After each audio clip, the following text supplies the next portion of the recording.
here. So same kind of idea. We're going to repot these two Agleonema.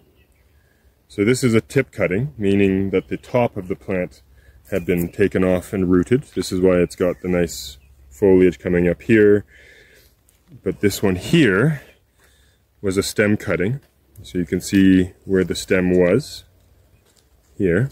And then it's developed two new shoots that are growing.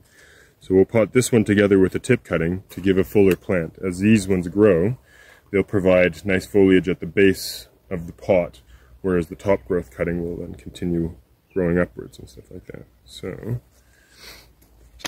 we can unpot this guy. Agleonemas are quite slow growing. They take their time. They develop roots on a slower kind of pace than anything else. I'm going to be a little more careful as well with these, not to damage the roots as much as possible.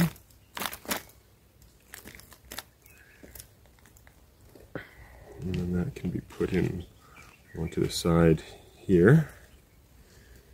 And the tip cutting. So if it loses all its soil, there's not a big problem with that. It will still grow quite happily.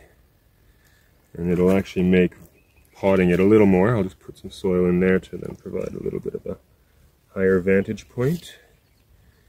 It'll be potted in like that. And then to fill up the soil around it.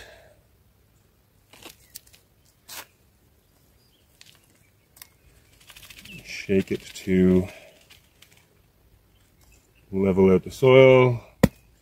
Give it a few knocks. And then you can just readjust this one here a little bit because he moved a little bit over and was a little slanted.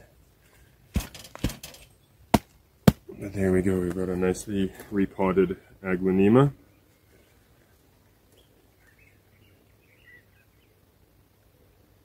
And he can be put on the side to be left to grow on, and in another 4, 5, 6 months, these ones will have leafed out more, this guy will have gotten a little bit taller, and all of a sudden we'll have a nice new full plant.